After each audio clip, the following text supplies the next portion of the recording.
Dude, doesn't he look like little sweet Dr. Pepper? You guys don't see any correlation at all. Like, none. Oh, it's on YouTube. Oh, it's an actual... It's an actual thing.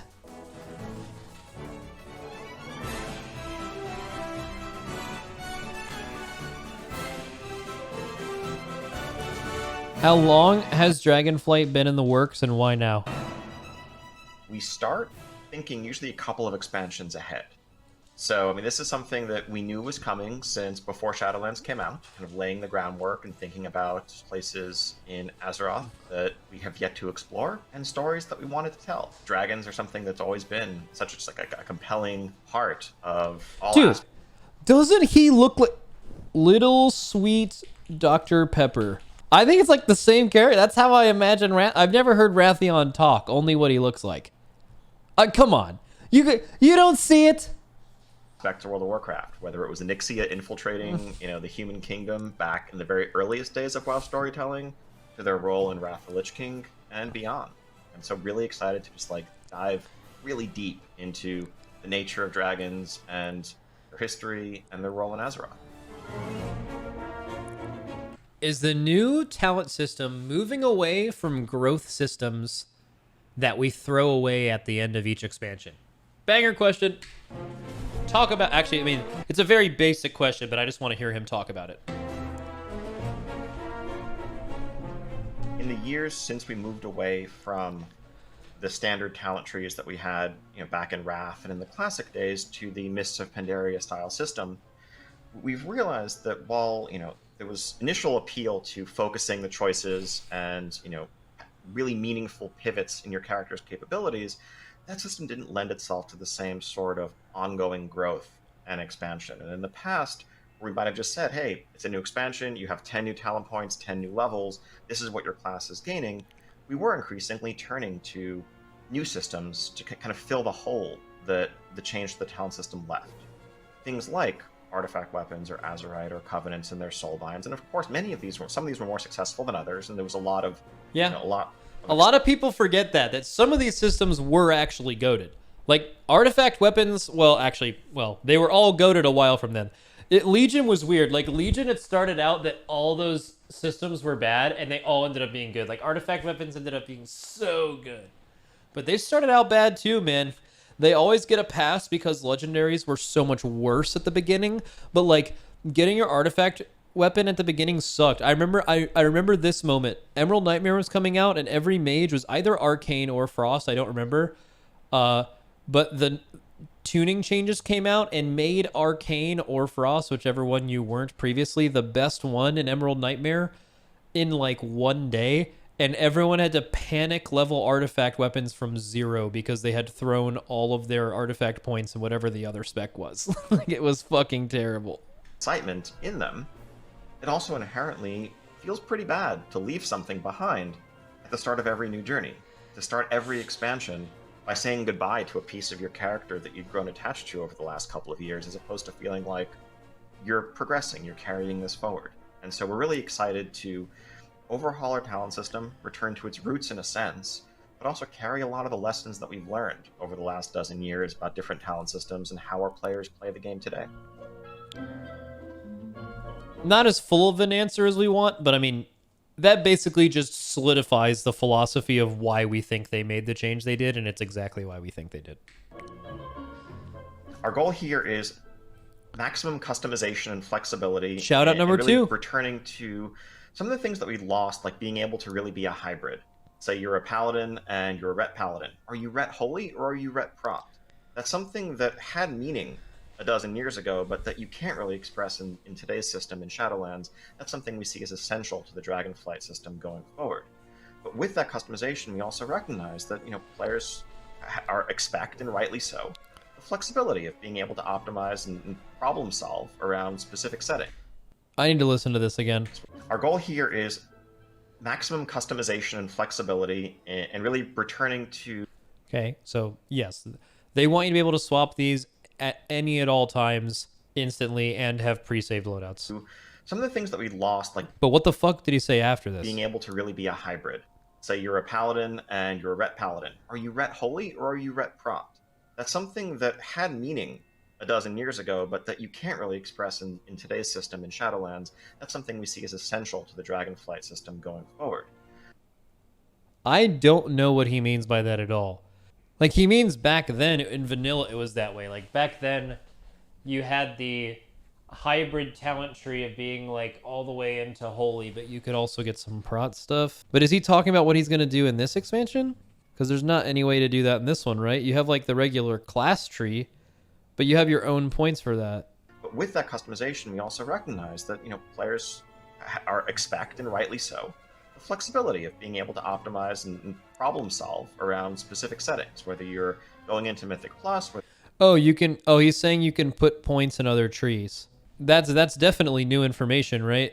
Like, if you're a Resto Druid, you have like the generic Druid points, and then you have Resto, unless this is what he means by that. Like, you could just choose to, if you wanted to be like prot ret, like what he's saying, you could just pick all the prot things here and be a little bit more versatile, I guess. He doesn't mean that you as a Resto Druid have access to the feral tree, because you like clearly don't, at least in the few screenshots they've linked of this. Yeah, and it's not like these druid points ever change based on what spec you are.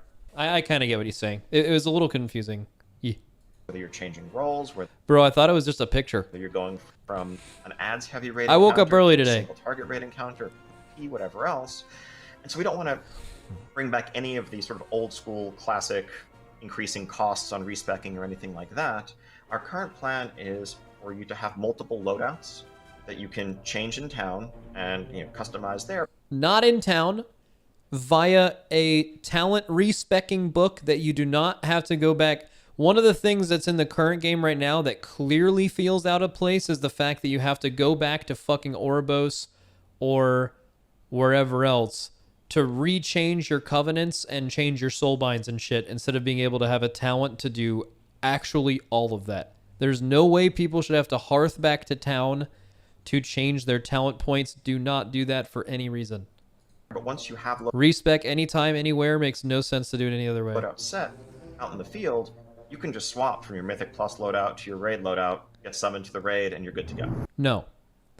Change them in the raid, in between every pull if you want, as long as you have a book. I understand that the load... Oh, he said the loadouts can change anywhere, but you put your points in town. So you can have like ret loadout 1, 2, 3, 4, 5, 6, 7 and prot loadout 5, holy loadout 5 in town. But when you're in the raid, you can swap between the loadouts freely. You just have to actually... Okay, that's perfectly fine. That's 100% fine. If they're making the loadouts easy to change, that's perfectly fine. Our profession overhaul for Dragon Isles crafting in particular, I think, is aiming to deliver something that, frankly, I think has always been a missed opportunity for World of Warcraft, and that's a real sense of depth and identity to our trade skills. There's no reason why being able to say, I'm a blacksmith, or I'm an alchemist, or I'm an herbalist, couldn't be every bit as much a part of your character's identity as the spec that you choose to play or the content that you choose to pursue. I think some of the closest that we came to that was actually probably 17 years ago, where, you know, if you were a notorious enchanter on your server who had gone out and collected all of the recipes and you had the best enchanting rod, people could seek you out across your server because they knew that, like, yep, you're the one who can provide what everyone wants. Increasingly, that amount of differentiation has been... That is true, that used to happen, and that this system, I believe, is really cool and good, and will make professions more relevant, make people care more about that, give content in the game. No one is going to be renowned for crafting. No one. Not one single person you're going to be like, wait, is that guy in town? That's the guy that can craft this. Times have changed. No shot. No shot that will happen again. Lost. People are going to treat this crafting order and crafting thing just like the auction house, basically. And there already is a is an auction house like thing to actually navigate through this, and that's how they will view it. It's probably really cool, but definitely that won't happen when it comes to professions. So one of our goals in Dragon Isle's crafting and gathering has really been to allow people who want to really go deep, to specialize, to master their art. Elder Penguin says, bro, everyone gonna know me. Be able to interact socially in a way that hasn't been the case in a while. We have a new system of work orders and collaborative crafting that can allow people to get maybe a bind on pickup crafting material from running a dungeon or from doing something out in the world. They can then bring to a crafter and have the crafter turn into a piece of armor or something for them to wield. Or they can go to the new work order section that's kind of an addition to our auction house system, where they can list their work order and the materials that they are providing, what their commission they're going to pay is, and then crafters can come along and see, okay, there's this thing that I can do, I can make some gold, I can improve my blacksmithing skill, let me fill this work order. And so there's a lot of nuance, a lot of depth. Can't wait to see players' reactions to this over the course of our alpha and beta, but we're really trying something truly fresh when it comes to professions in Dragonflight. The master loot system will never come back, no. Maybe interesting answer, nothing though? Specific to announce there. I think I will say that we're not rapturously happy with personal loot and its complexities. Oh! It's a system that often can feel inscrutable to I've never heard them say this. players and can cause some frustration where you can't understand why you can't trade something. Or Oh! we know there's room to improve there. Ah! So I think some form of Oh! collaborative, cooperative loot allocation is not completely off the table, but there's nothing specific that we've settled on. Yeah, of course. They're not going to announce it because they didn't, but wow, that's great. I fucking loved hearing that. Let's go. Are you in favor of master loot? No, old master loot coming back would just be worse than tradable personal loot. Master loot drop. I mean, is it better than like current shit? Yeah, but like there's a better version even than that. I don't, and more importantly, I don't think they'll ever go back to master loot. That could drop loot that no one in your group could even use. It's like dated. Yeah, fully tradable personal loot. Amen. It's been really fun seeing the community reaction to the return of tier sets, and bring them back in a way that they're not just for raiders, but also accessible to players who do Mythic Plus, players who PvP, and it's something that we're definitely going to carry forward into Dragonflight and beyond. And just excited to see that evolve along with the rest of our systems.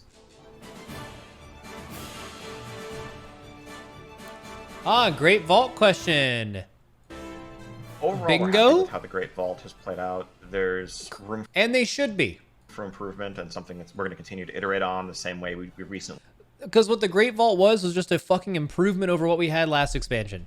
Everything can always be improved and iterated on, but the Great Vault is good. improved. The consolation prize, for example, in a recent update, if there isn't something you pick from your vault in a given week. But that weekly structure to complement Mythic Plus and PvP makes sense. And we feel that the Great Vault is a better version of that system than the standalone single item chest that we had in Legion and Battle for Azeroth. We want to continue to iterate on that as we carry it forward. Okay, so the only really big bit of news about that is Ian was clearly not happy with how personal loot works right now. But he didn't say that they were really considering going back to master loot. But like I said, I don't think they would go back to master loot. Because like master loot in this game specifically it's kind of like outdated in the way that it worked. So like they could improve loot and make loot a little bit less annoying, I guess. But I don't think it'll ever be master looted. It'll just be improving personal loot, which is fine. I think like an improved personal loot can be better than master loot. So that's actually pretty promising. All right, Hazelnutty Games, Ian interview. I wanted to start by asking a little bit about the shift away from borrowed power in expansions. This is something you talked a little bit about at the beginning of the presentation, and I just wanted to hear more about what inspired that shift and whether or not, like, what it means in the future going forward in expansions after Dragonflight for bringing freshness to classes. Not about freshness to classes, but like she the first thing coming off the jump that she's interested about, which is good, is how's this going in the future? Well, I mean, it's not even like small changes. Like these are massive, actual like fundamental changes to the game, and I actually kind of felt like something like this was coming because 9.2 was so against the grain of how they would normally approach a patch like that. But this is still, if you would have asked me before the announcement if they would have not come out with a new system, I still wouldn't have believed it. So it is maybe even understated at this point how how much of a good thing it is. Regardless of, there's going to be times in this beta cycle and alpha cycle where they do stuff that we're going to give them negative feedback on because it should be better. And that's fine. So like opinions will go up and down. But the whole like philosophy thing is a continued, which only talking about philosophy is just a continued philosophy that has pretty much changed since 9.1.5. And really, they've never said anything like that before that. We talked about it then on stream multiple times, that's like kind of how they were viewing the game now, a bit differently. And then a lot of people are in a place where they don't really care about the philosophy. They don't care about what they say. I need to actually play it and see it. But all you can do is wait probably a year from now to actually see that. I can tell you from people who are, I guess it's kind of my job to, and other people's to like pay attention to what's happening in the middle of that time. The signs are really, really fucking good, actually. Like, really, really fucking good.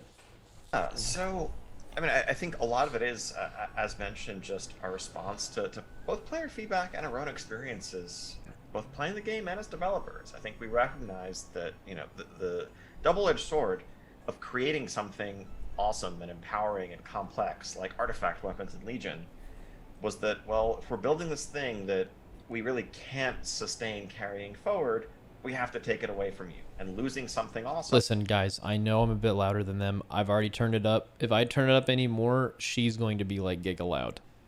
His mic is just low. And having every expansion begin with like, we just dug a hole, and now we have to fill it with a new thing. Where at best, maybe if we can get you back to feeling like you were before. This is fine, but like success. That's not forward movement. That's not exciting. It's just like anytime she moves, her mic is picking it up and it's louder than him. And I think so. One of the questions was like, how do we get out of it? How do we get into this, and how do we get out of it? Yeah. I think that led us to just kind of reflect on the past dozen or so years, and realize that part of what used to fill that gap every expansion was new talents and getting talent points to spend and carry forward with you. And whereas I think the original system, one of the challenges there was, by the time we'd gotten into Cataclysm coming into Mists, we were looking at like 70, 80 point trees with just tremendous depth. We're getting deeper and deeper, and they were kind of collapsing upon themselves in a sense.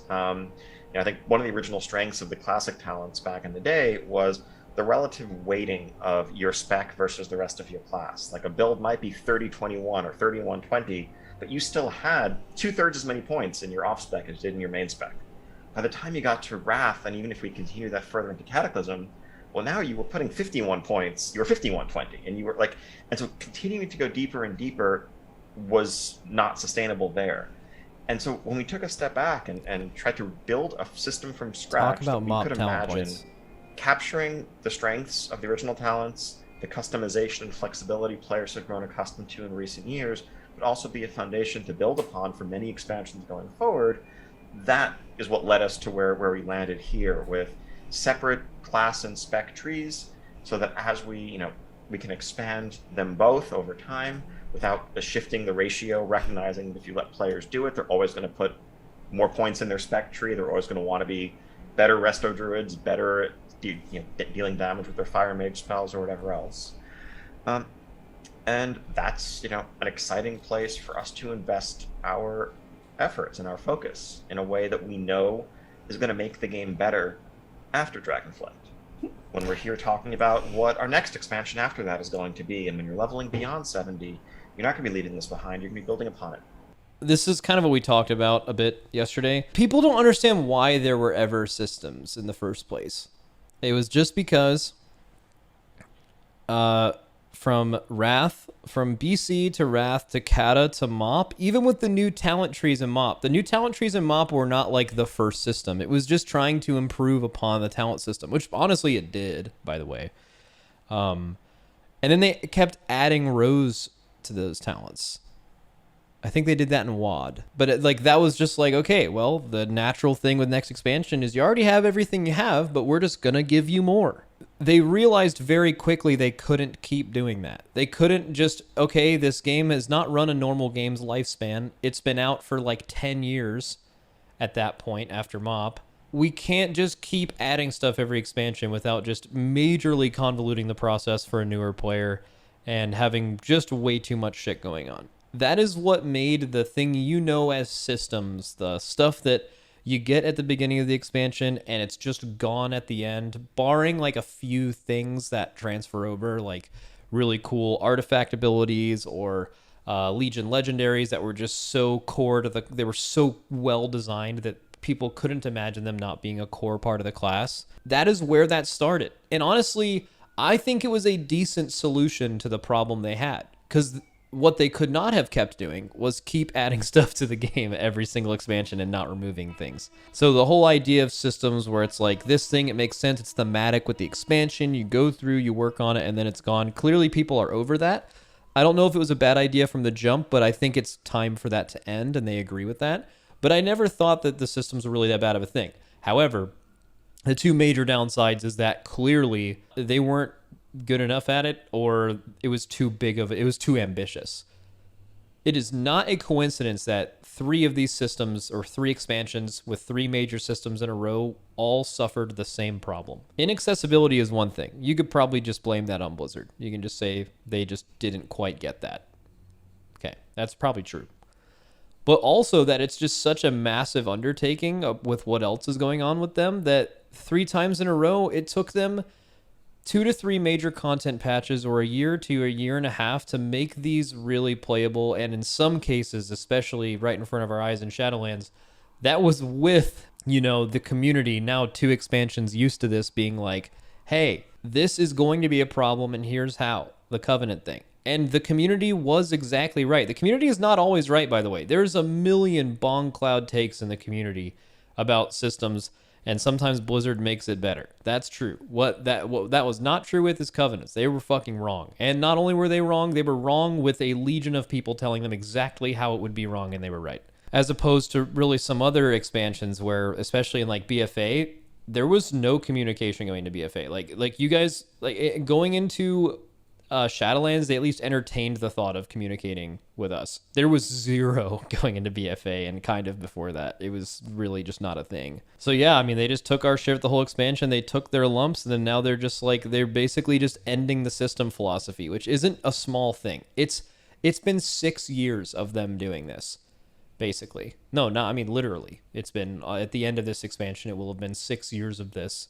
And they're basically saying, maybe not that it was wrong, because like I said, the reason they ever did it in the first place, I think, was a good idea. Basically, systems ever were just a solution to the problem of you can't keep adding things every expansion. So we can still do cool new content, we just have to take it away at the end. It was always designed that way. But obviously they're done with it. That's very good. It is like just the biggest bricked up moment of all time as a WoW fan to see the entirety of their effort going into just improving the base game. I think it needs it so much. That's why she very correctly titled The Future of Borrowed Power in WoW. And while there always will be some, like tier bonuses and gear, I mean, gear is literally borrowed power, basically. There will always be some. It's not just going to be the focus of the game. It's not going to be the main feature of the game. So hell yeah, very excited. I have some questions about crafting. You said some really interesting things this morning about crafting and about being able to build identity and like investment in your profession and have that be part of your own character's identity.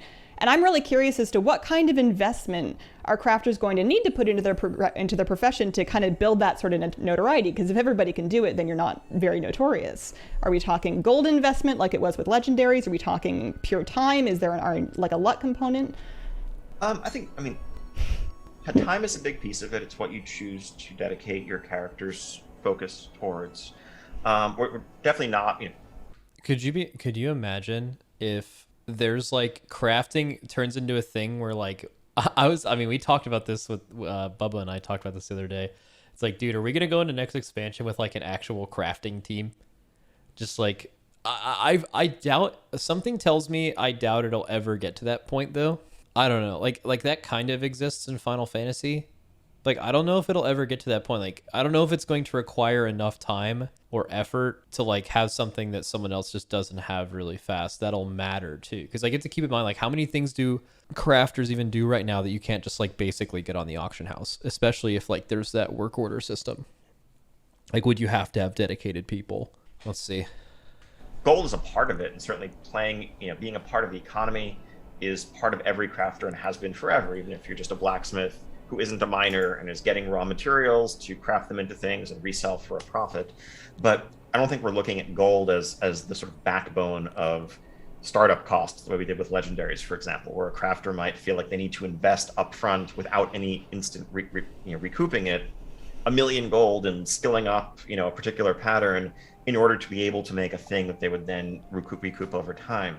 Here, really, it's more about choice. It's more about specialization. And I think that's how we're hoping to achieve differentiation. Because I think part of identity is being able to do things as a blacksmith that not every blacksmith can do. If all blacksmiths are identical, then it's like, well, just find a generic blacksmith, hand them your stuff, they'll click combine. Specializations are an interesting path there, something that we didn't really get into much today, but we'll be talking about a lot in the weeks to come, is that each of these professions actually also has a talent tree, a specialization to it, so that rather than just picking, let's say, armor smithing or weapons. I mean, okay, that makes sense. I guess that was the thing I wasn't considering, was like if you want to make like I don't know, like a blacksmithing hammer, like a hammer that's really good for the first raid, you would have to decide that you are a fucking hammer maker. You're a blacksmith, you're a hammer maker. And like someone who wants to make armor or like a helm, you cannot make that. So that's going to cause a few things. Number one, after the expansion where the whole meaningful choice thing became just an insane meme, choice in things can be good. It was just really bad in Covenants. I think people are generally going to be happy about that because, like, yes, you'll be able to make less things as a blacksmith, but that's the way it's been forever, and then everyone can do the same thing. But the thing that you can make could give you a ton of value. By that thing's value increases by a lot. Like, if you choose to craft the bracers, and that's a bad choice, can you go back and be like, I want to be a hammer guy now? Well, yeah, sure, but you need to craft like fucking 100 hammers before you can start crafting high quality ones. You'd have to redo that investment. That honestly sounds really fucking cool. That sounds really cool. I need to hear him elaborate on it more. The thing, you can invest in armor smithing and then further in making plate armor and further in making helms and have bonuses to your ability to make higher level ones at a higher level of quality that are at least initially exclusive with making the choice to invest in making mail gloves or in making two-handed swords. Long-term players and completionists who we know there's a decent Venn diagram overlap between hardcore crafters and completionists will be able to eventually make all the things, but that's a long-term completionist goal. I think thinking back, a really successful example of this was actually kind of thematic with our Wrath announcement today. Jewel crafting in Wrath, where early on you would do jewel crafting dailies and get currency that you could use to buy patterns off a vendor, and you could choose to get the haste crit cut, and someone else might get the, whatever, right, a different one, or you're doing int and they're doing strength. Some of that was like figuring out niches in the market, what gems were in high demand. Others could just that's true in any kind of I mean that should be there. Right. In your raiding guild, well, you know that someone has these two covered. You're going to get the one that the warriors in your guild need for their gear, and you're complementing each other. Long term, everyone ends up with a lot of stuff, but as we know with crafting especially, like, it's really the first few weeks of a tier, the first couple of months of a tier, where there's the most focus on getting that advantage and on specialization. And so that's a piece of how we hope this will play out, where you can, be the person that if someone, through our BOP cooperative crafting / work order system, if someone gets a frame or a base for a great helm from running a dungeon or from a rare mob in the world somewhere, they're going to seek out the person on their server who makes the best helms. And I think it's possible to be that person and be known as that person with. If they can pull that off, that would be fucking huge. The thing I just, and I don't mean this from like a doomer, like I don't believe in Blizzard thing, because a lot of people are definitely like that. That just sounds so hard to do in today's day and age. I feel like what would happen is they would get close to having what's required to do that, but it would make crafting actually hard, and it would make crafting like something you have to really spend a lot of time into, and it has to be your main thing. But here's my issue. I think right before it would become that, people would complain and they would nerf it. totally different content, but it's like Torghast. Before Torghast ever had a chance to become good, they had to make it dog shit because people had to do it to get their weekly stuff, and they couldn't do it, right? That could be the same thing with this. Like, they could be on the road to doing that, and I think if they were able to achieve it, it would be truly, truly cool. It'd be very, very cool. Like, insanely, like, dude, just imagine that. Imagine, like, someone plays WoW, and it's because they're a blacksmith. That's a crazy thought. Like, that has not been the case in the game for a fucking long time. I hope they can pull this off. It sounds really hard, though. I just really hope they design it well, they stick to it, and they don't cave, because it sounds like something where it's going to be so different that you're going to get friction when the expansion comes out, and people are going to want it to be, not everyone, but there are going to be a large vocal amount of people that want things to be the way they were, and they don't like change, and I just hope they stick to their guns and actually fully try to get to there, because that sounds like it'd be really sick. Efficient specialization, and that can become part of your identity for those who want it. And others are just going to be happy to engage in trade skills at a more shallow level, as they always have, and that's fine. We don't want to add complexity or force people to do stuff if that's not what interests them. But for those who really want to go deep in the system, you want that depth to be there for them. I like that a lot. This might be like a super early question on that note, but do you have an idea of where you see crafted gear item level fitting in the ladder of itemization to keep these things relevant? What a fucking good question. That was such a good question. I was actually thinking that, and I forgot as I was talking about the other thing.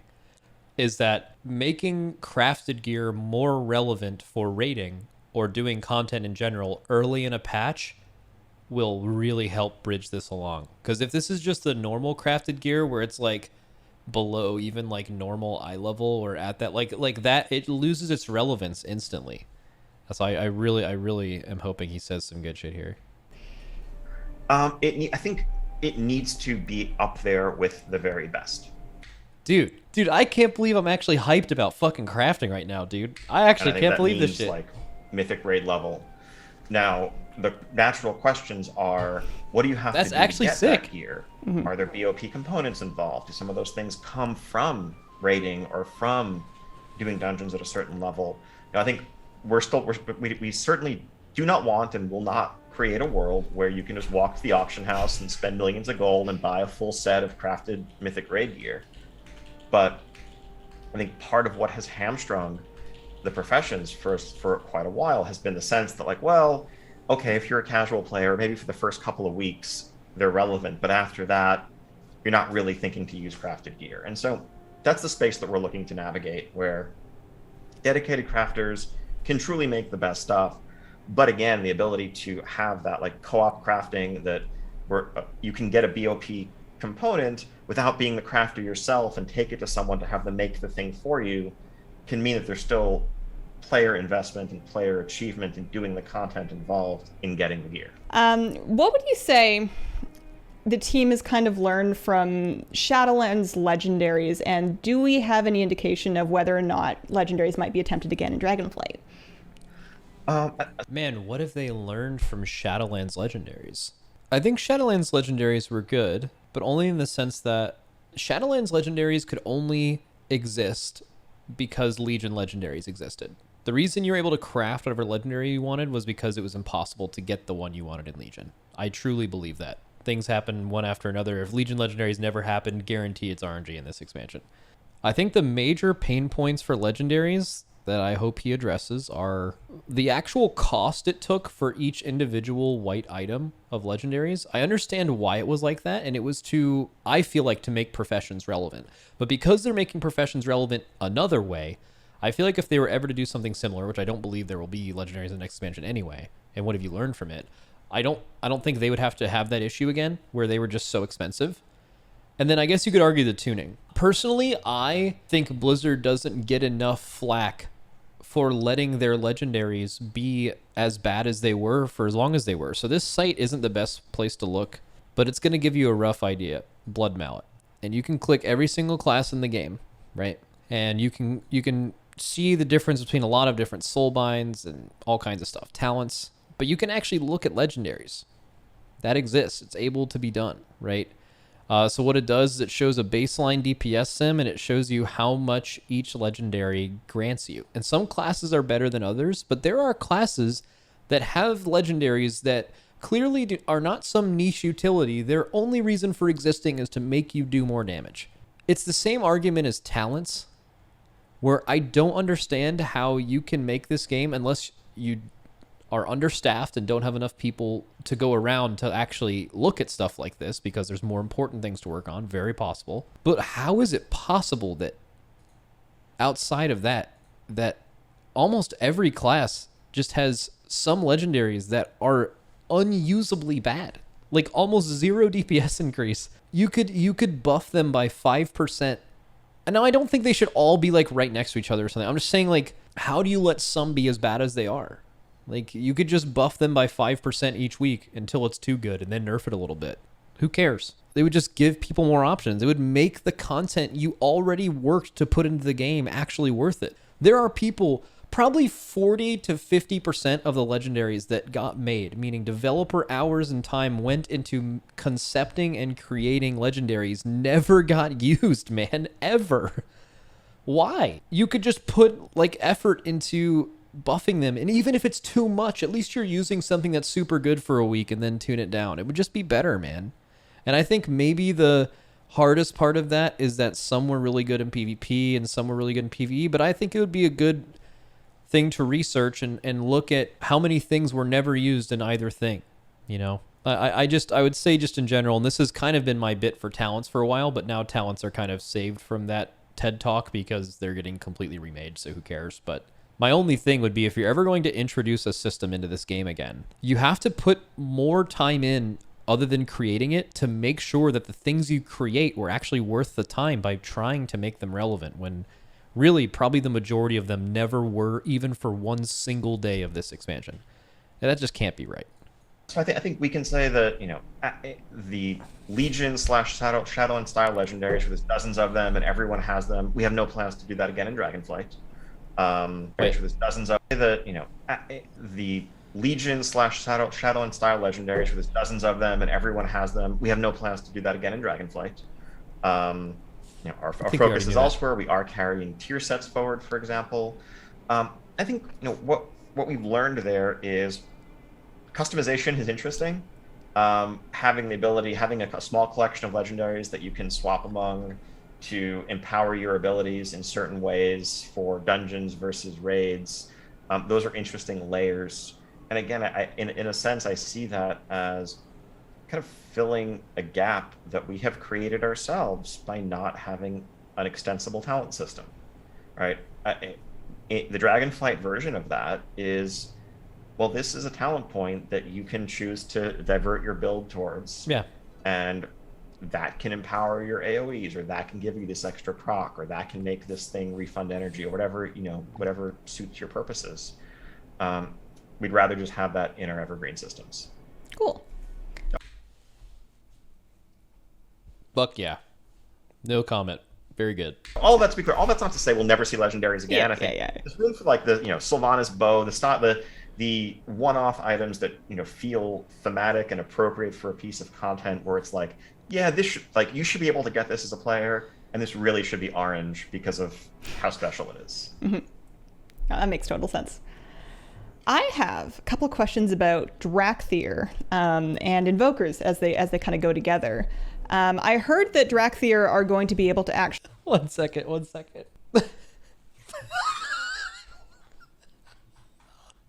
look at this little face.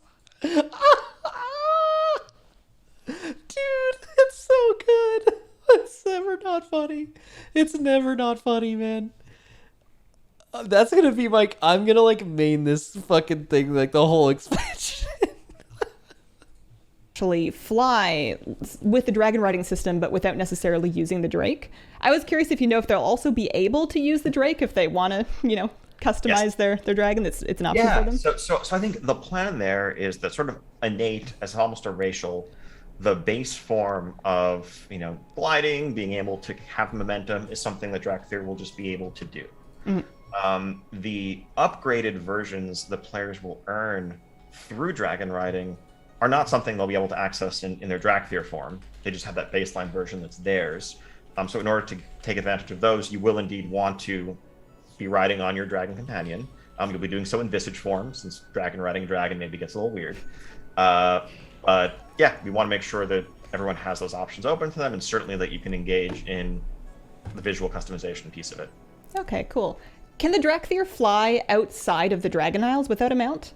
They can, yeah. I mean, yes. Though again, it's like an enhanced form of gliding, effectively. Again, this is the baseline, unupgraded version of. Yeah, that makes sense. You know, you can maybe get a little bit of lift, but it's like Demon Hunter plus with cool momentum and physics. But you'll still want to have your flying mount if you're. That's definitely maybe something that is underrated about Dracthyr. Is I don't think Demon Hunters get. I don't think people understand exactly how good glide is as a button on Demon Hunter. I would almost use the term broken. Like, it's pretty much useful in like a ton of fucking like, it's fucking nuts. And this class is probably going to have that, and that I think that directly adds value to your class. I guess I could like try to make up an ability that's a little bit more, or think of an ability that other classes have that's a little bit easier to determine the value.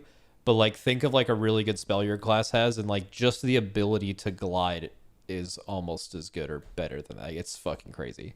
Going across the continent. Okay, cool. On the topic, and this one can be short, but on the topic of taking direction and inspiration of the community, which I've been super impressed by in the past couple of patches, there's a concept that's been really popular, and a rumor that was going around in the past couple of months about player housing in WoW. And I'm kind of curious as to what sort of considerations takes features like that onto or off of the table when you're looking at what to build an expansion with. Yeah, I mean, the player housing is a topic that comes up a ton around the team, right? It's tons of support for it across the community and including within the team. It's something that many of us would love ourselves. Putting together any package of features. It's fucking guild housing. I'm telling you, man, guild housing is the vibe. Because you could make your own guild just yourself and make your own house if you wanted to, and you could have all your alts in it and whatever. But dude, guild housing would be the fucking shit. That'd be so much better than just individual player housing. For an expansion, it's a mix of, what thematically suits the expansion, what's going to appeal to different types of players, but also what would be required to deliver that feature at the level that players expect and deserve, and what would we have to give up to make that happen. And player housing is a big one. It's it's one of those things that to do right it's a big project. It's a big undertaking, and I think I would argue that if you were to do it, it would probably have to span multiple expansions. Like, it's a large enough feature in terms of just the art. Because I think we saw, from doing the garrisons back in. He's 100% right. If you guys, just to give yourself an idea of what they'd have to do this right, look at a like YouTube montage or a like showing of a Final Fantasy house and look at the detail. It's fucking like, I'm serious, there is absolutely no way that this game or any game could create that in the 8 months up to an expansion. It is impossible. If they just did it at the beginning of the expansion and it wasn't at the extremely high standards that it would just be shit on. What they would have to do is they would have to make it, and everyone, including them and the community, would have to understand that it's going to have to take an entire expansion of working on it or more to make it right. I can get it. Warlords. Frankly, due to resource constraints, we were limited in kind of offering, this is the Alliance garrison, this is the Horde garrison. And people were like, well, I'm a blood. Sorry to cut him off, but the only reason, honestly, for me that I'd be hard against guild housing is just because it is, in fact, it would be a system. There's no way of looking at it, guys. You cannot say housing system without the word system. And I don't want any systems in the game. None. Well, no I want cool Silvermoon architecture in my garrison. Why can't I build that? And the answer was like, that was the original "it cost you a raid tier" joke, but actually it was kind of true. It's like, well, this is how many thousands of hours it would take to make that. That's what player housing has to be. Oh, if and when that was giga interesting. Hold up. From doing the garrison, it would probably have to span multiple expansions. Like, it's a large enough feature in terms of just the art. Because I think we saw, from doing the garrisons back in Warlords, frankly, due to resource constraints, we were limited in kind of offering, this is the Alliance garrison, this is the Horde garrison. And people were like, well, I'm a blood elf. I want cool Silvermoon architecture in my garrison. Why can't I build that? And the answer was like, I mean, that was the original "it would cost you a raid tier" joke, but actually it was kind of true. It's like, well, this is how many thousands of hours it would take to make that. He just said that garrisons requiring so much work basically cost them a raid tier in Worlds of Draenor. That actually checks out. I never thought of it that way, but that makes sense. It also makes sense why they're extremely hesitant to ever tackle actual player or guild housing, because garrisons were 10% of the work it would take to actually do that right, I feel like. And that already made them lose a raid tier. He didn't say that? That's not what he said? Oh, limited and kind of offering, this is the Alliance garrison Moon architecture in my garrison. Why can't I build that? And the answer was like, I mean, that was the original "it would cost you a raid tier" joke, but actually it was kind of true. It's like, well, this is how many thousands of hours it would take to... That's exactly what he said. That's what player housing has to be, if and when we make it happen. Oh, it would take. That, you know, the dream is still alive. Yeah, I understand he said it would take, but like, maybe you guys didn't play in WoD, but like, that's what happened. It's something we want to do, but they're not something we're going to be able to do for Dragonflight. I totally understand. So entire Dragonflight, no player guild housing. I think that's what is expected after they said it. I mean, I'm fine with it. I think the expansion looks great. It's definitely starting to become one of those things that's going to have to like kind of happen, I think. So maybe next expansion, who knows? I had a quick one that I actually missed on the topic of the Dracthyr class. I read on the website, I was looking through the splash screen there, and it said that they were mid-range, and I'm curious as to what that means in context of ranged DPS. Like, are they executing their rotation from 40 or 30 or 20 yards, or? Exact number TBD. You're probably going to want to be more like 25 to 30. If you think of hunters as like long range, we have a couple of specs that occasionally have even range boosting stuff beyond 40, and some of that is I think for. No, one second. You're probably going to want to be more like 25 to 30. If you think of hunters as like long range, we have a couple of specs that occasionally have even range boosting stuff beyond 40, and some of that is I think. For directional nukes, those are probably gonna have the standard range, but like things like breath attacks or cones that are part of the Evoker's repertoire, you'll probably want to be a bit closer to your enemies. And some of that is just it's a bit of the feel of playing an Evoker as distinct from other range classes. But again, we want to make sure it doesn't feel like an undue restriction where your raid has to constrain their positioning to accommodate the Evokers in your ranged clump or whatever. That's the kind of thing that's kind of an aspirational thought initially, but we're gonna dial that in over the course of playtesting and feedback. Okay, that makes sense. So the idea of like a mid-range class, they want to execute most of your abilities in between a 5-yard range instead of 40. But I mean, if you have I'm trying to think if that's bad. It sounds like survival. It's not really like survival. Survival is a melee. Survival is a melee that has a button that lets them be arranged for a short amount of time. It's that simple. Like that's not what survival is.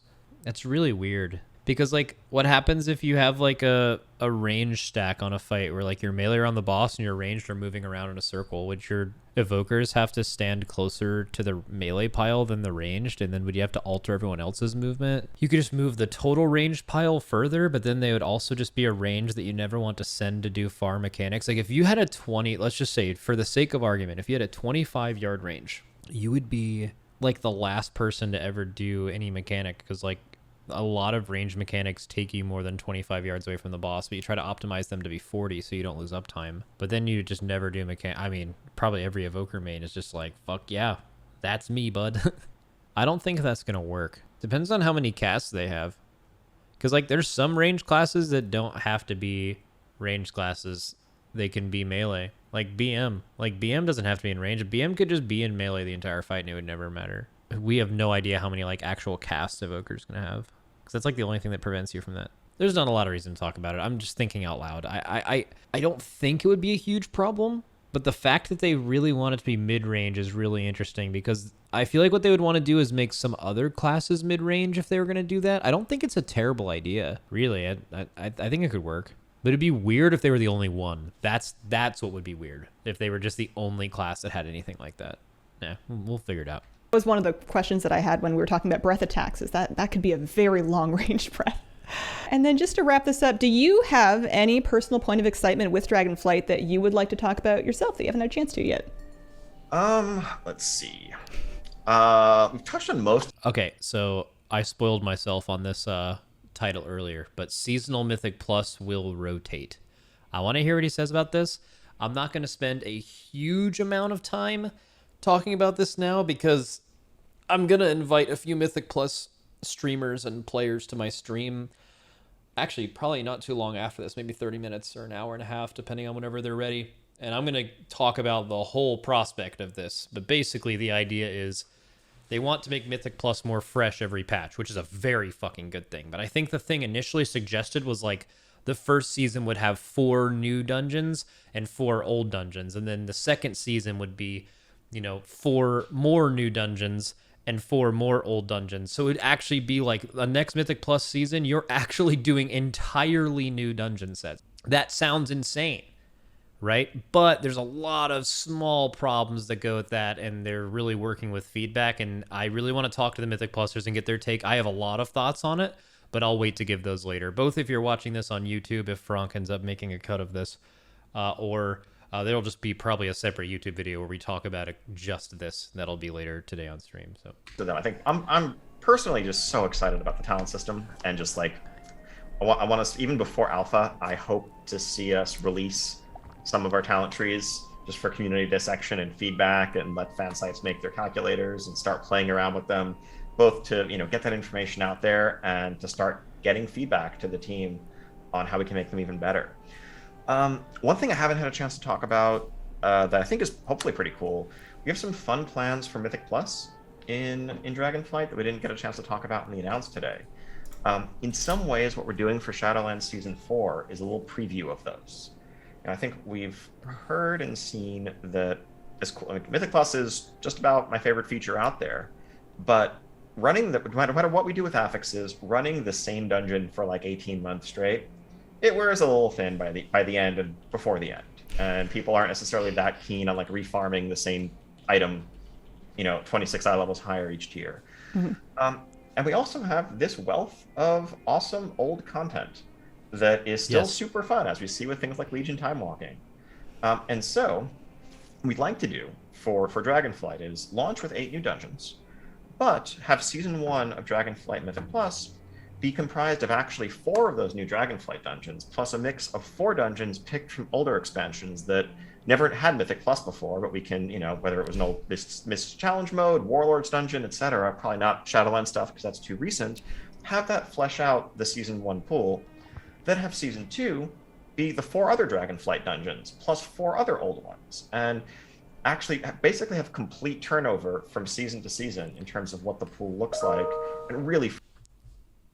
Apparently, he made a blue post about this since I started talking about this, where he basically retracted this, but we'll listen to this first take first. Freshen up the experience. I think it's also a huge deal for just the accessibility of that ecosystem. If you're someone who's trying to come along later on in the expansion or pick up tanking or whatever else, the burden of community knowledge can very quickly become dauntingly high. Mm-hmm. Everyone figured out the boss mechanics and how everything works in the first couple of months, and the rest of the community is on like super optimization of skips and which pulls you can combine. And if you're just coming along trying to get into that for the first time, that's pretty rough. Whereas I think if it's a whole new set of dungeons, it's both a new set of items and a new set of puzzles the community hasn't fully solved that you can join them in figuring out together. That's fantastic. I think general thoughts to this are really good. I think my only issue with that is the loot. So like Mythic Plus loot is like pretty relevant in a lot of places, specifically Raid. Maybe some Mythic Plus loot gets PvP play. I doubt it. Probably like throughout the expansions it's happened a little bit, but like not a lot. But like there's like good gear in Mythic Plus. Imagine like there's some crazy trinket. What's the most impactful trinket from Mythic Plus? You think it's IQD? Just to make an example. Just this expansion. It's like IQD, maybe Ruby. Okay, but just take one of them. Let's just say IQD, okay? So let's say, what dungeon drops IQD? I'm going to guess. So let's say the other side was there in Season 1, but then not there in Season 2 because it got rotated out. And then you have people in the like second or third season using a Season 1 trinket because it's just that good. You know what I mean? Like, that would be weird. And then new players wouldn't even have the ability to get it because they wouldn't even be able to go back to Season 1 to get it, which would be a problem. Then you'd be like, well, they shouldn't have any trinket that's so good that it doesn't last until the next season. You really want to make the argument that they shouldn't make really good OP trinkets? I actually think that's something this game has lost. I think the really insanely good and impactful trinkets in the last 2 raids of Mist of Pandaria, Unerring Vision of Lei Shen, Rune of Reorigination, the stat amplification and CDR trinkets from Siege, those were fucking awesome, and they like massively changed the way you play, and they were really cool. At the end of Warlords of Draenor, the expansion right after it, in Hellfire Citadel, every class had a class trinket. Some were bad, but a lot of them were really cool. They also had the one where you like did the little spirit detonation. You also had Spin Men. You also had the Arcane Mage trinket. Like, I don't know the name of a few of those, but like, do you know what I mean? There's been good trinkets throughout the years, but like, I think it's definitely been noticeably less quality than they used to be. And I definitely wouldn't ever take the argument of, you know, oh, well, the trinkets should just be more boring. And like, no, dude, like they should be sick. There should be just crazy fucking trinkets. Really, it makes the game more fun. But if you're rotating dungeons out, you might be using like older seasons Mythic Plus things that don't exist in the current season. That being said, I think the end goal for Mythic Plus should be doing brand new dungeons every single season. I think the reason the seasonal affix ever ended up being a thing was to try to spice up the dungeons enough to where it feels new. And some have actually accomplished that, but Mythic Plusers deserve more than that. It's a really fucking cool mode, but there is no denying it, man. Doing dungeons for 2 years is fucking boring. They get old. Just like with raiding. If every patch, instead of giving us a new raid, they gave us the same raid that they came up with at the beginning of the expansion, and they just add a different affix to every boss, that would be infinitely worse than what we have with new raids. Even though I think the idea of Season 4 is really cool, by the way. But the main reason for that is it's clearly looks like it's going to be rotating raids, and it's going to be every raid from the expansion in a normally non-like main content patch. I think it's a really good idea, but that's not my point. If you look at every dungeon as a raid boss, basically, which they're like 3 times longer than most raid bosses, but like you can kind of make the correlation. Instead of just getting new ones, they just get the same ones with affixes. That being said, I bet it takes a lot more time to develop 8 dungeons, for example, than it does 1 raid. Not because there's maybe more total content in it, it's just they're all different themes, the amount of art required, the time it takes to make them. I don't think it's feasible to make 8 dungeons every patch, but I think the best user experience for a Mythic Plus player would be doing 8 new dungeons every season of Mythic Plus. It would maximize the total amount of time you innovate. Yes, there's innovation throughout the expansion, but that's nothing compared to learning something totally new. So I would love to see them try to get as close to that number 8 as possible of dungeons they're doing new every patch. But if it has to be 4, that's fine. The only other issue with rotating dungeons out is, let's say he used his example here. We'll start the expansion with 4 of our Dragonflight dungeons, and the other 4 we'll release later. And to make up for that in the first season of Mythic Plus, we'll bring back 4 old dungeons. That idea is great, by the way. There's nothing wrong with that. I don't even think that'll be a problem with loot, because while, yes, there might be 4 Shadowlands dungeons you're not getting Mythic Plus loot on, you'll get it later, and instead you'll get maybe really good Mythic Plus loot from old dungeons. It's a net even for me. Where I think it's a problem is this doesn't really give them the opportunity to keep a dungeon that owns, right? Imagine they do this. They do Season 1 Mythic Plus, and they happen on a banger dungeon, like a Halls of Atonement, Mists, Freehold, like just an absolute Court of Stars cranker dungeon, like just one of the best dungeons ever. Wouldn't it feel bad to like know that you're not going to be able to do that dungeon for like probably 2 more seasons if they're doing like a rotate out thing? So if they were doing that, they would have to at least give themselves the flexibility of being like, hey, everyone loves this dungeon, so instead of rotating it out, maybe we just have this dungeon be the 9th one and have 9 dungeons in Mythic Plus. That's fine. That's the only thing, is that like there should be like a player vote to keep certain dungeons in the pool. Regardless of how they do it, that needs to exist. The rotating out and rotating out and keeping things in needs to be decided by the community, I think. Not everyone will agree on it, but you'll get closer to what you should do. And then, oh yeah, dungeons should be shorter. Not all of them universally, but I would probably go as far as to say that almost objectively, 20 to 30 minute dungeons with 3 bosses are just more fun than five boss 40-minute dungeons. Just straight up, they're just more fun. Even if the bosses are crazy hard, they're like fucking patchwork, sludge fist, your health bars are just getting piped the whole time, and it's like a hard single target check for the bosses, that's fine, man. Pretty sure most people would take shorter time, higher difficulty any day of the week over longer, drawn out, easy. A lot of people that are running up into that burden of community knowledge like you talk about, and lots of people that are starting fresh and are getting kind of overwhelmed with the front of the game, and it sounds like Dragonflight's going to be a much easier expansion to kind of come into when you're ready, which is really exciting. This was fantastic. This was awesome. I've had such a great day watching all of the news, and I'm so proud of your team and everything you guys have done, and I'm just so excited to play it. Awesome. Thank you so much. Really appreciate it. It's been a pleasure chatting. Thank you very much. Have a great day.